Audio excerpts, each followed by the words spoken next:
man. It's a nightmare. Ultimately, all the little things that I was doing that I thought was the issue, it was not the issue. And I think honestly the issue that it actually ends up being is that the fucking bike is running on one cylinder. One cylinder is not firing.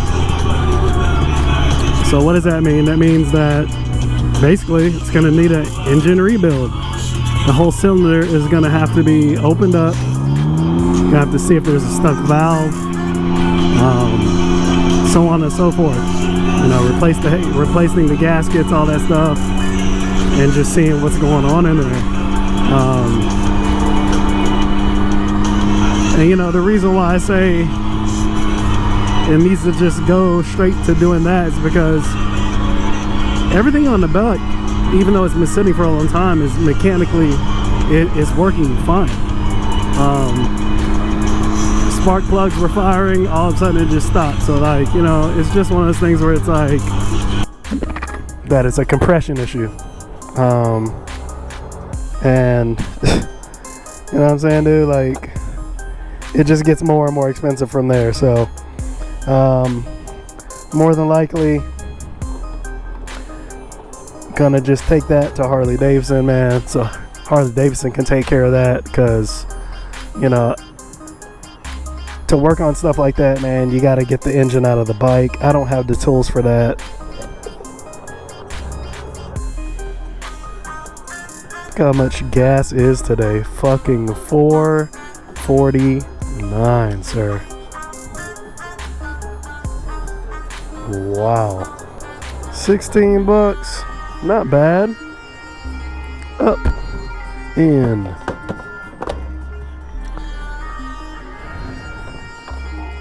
But anyways, man, I'm just gonna end up having to take it into Harley, dude, and then pay the cost to be a hog boss, because you know, it's beyond me at this point, and it's pretty sad that a bike sitting for any amount of time, that this many issues can arise from it simply not moving, you know, over a period of some years.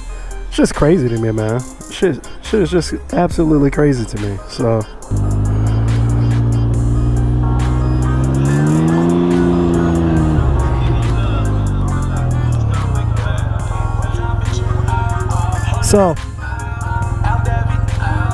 what the fuck has been going on?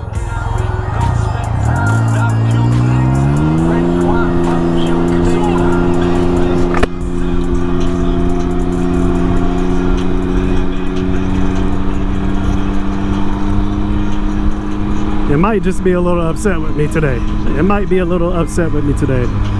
I'm gonna tell you why. So, in addition to the Harley being completely jacked, right? Completely jacked. The dealership, my trusty dealership, Wood Cycles, they actually, the guy that I was dealing with when I called to go look at the GSXR 1000R last month or so, you know, I only dealt with him because the guy that I bought my Riker from, he wasn't there. I think he was like on vacation for like a week. So I started dealing with this other dude, and you know, he tried to get me appraised and everything. I didn't like the evaluation they gave me on the Riker, so I was just like, nah, I'm good. He then tried to turn around. I was like, you know, that's not gonna work for me. He then hit me back up and was like, hey, we got a R7, looks immaculate, looks great, and it did look great. But once I did more research on the R7, I realized, damn, this is it's too slow. You know what I'm saying? Like, that's a downgrade. A downgrade, but kind of like a slight upgrade in a way, because I'll be going from a heavy 3-wheel to I guess a 2-wheel, which is lighter, but it is what it is. Still, regardless, it's slower than I want to go on a damn motorcycle. So told him no, And then, you know, I kind of put it out of my mind for a little bit. I was a little upset because, you know, when I get my mind fixated on something, like I obsess over it. I can't just let it go, right? So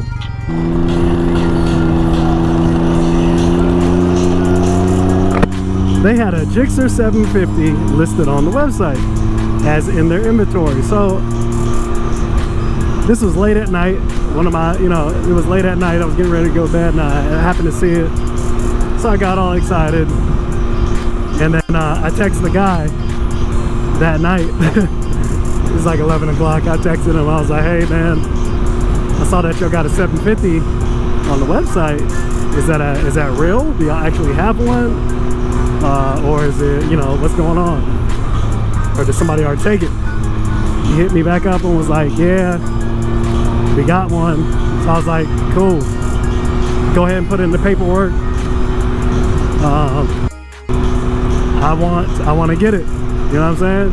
So he was like, okay, so, you know, how did you want to do it? And I was like, well, you know what, I'll definitely trade in my Riker for the 750. I'll definitely trade it in. So he set that up, got the paperwork there, got my title there.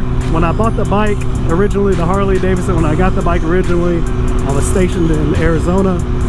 And so obviously the title had an Arizona title because I got it from Arizona while I was stationed there. I paid the bike off a long time ago, but I never was told or never even thought about getting the lien holder release or whatever. I never thought about anything like that. So this guy obviously didn't know anything about that. So it just made me really upset because this is something that could have been taken care of, like I could have taken care of like Thursday or Friday without wasting my time to try to rush in there and do all this stuff. But he didn't know. It took the finance guy to come and tell us like, hey, you know, we can't do anything with this title until the lien holder releases on there because it's an out-of-state title. It's like, great. Oh, we just give them a call. You know, they're usually open on the weekends. Cool. I call them up. Guess what? They're closed on the weekends. They're only open Monday through Friday. Fuck. Are you kidding me? So, what does that do? Well, you know, we can hold the bike or whatever. If you want to sell it or whatever, we can hold on to the bike, to the Harley, and we can go ahead and just process the, you know, process your Riker and get it taken care of that way. Well, at that point, I'm just like, I don't really want to do that because the amount of money that I'm going to get for the Harley, I want it to go to the finance portion of the GSXR because I want my payments and I want my percentage to be as low as fucking possible. So I was like, I don't really want to do that. Cool. So like, well, the only thing we can do now is just wait until you give Harley Financial a call and just have them and see how long it's gonna take them to mail out the lien release letter or whatever. So I'm like, this is fucking great, man, great. You know, I know that when you go to these financial institutions and stuff, like for example, when I paid the bike off, it took damn near a month for us to even get the title, you know. So it's kind of like, this sucks, dude. You know, like, this fucking sucks. They have the bike there. Matter of fact, they were still putting the bike together when I went there that morning. So I couldn't even see the bike because they were still they was taking it out of the crate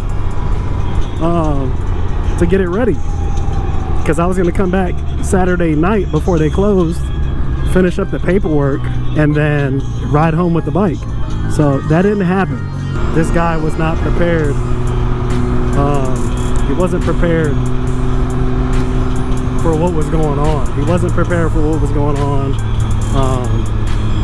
You know, I wouldn't have even inquired about the fucking bike if I had already known beforehand that I'm not going to be able to actually trade the bike in without the lien release. So it was just like, You know, it's like, what are you gonna do, man? It's like, so it just kind of pissed me off that I got myself hyped up. I saw the bike, I was ready to pull the trigger, and it's like, boom.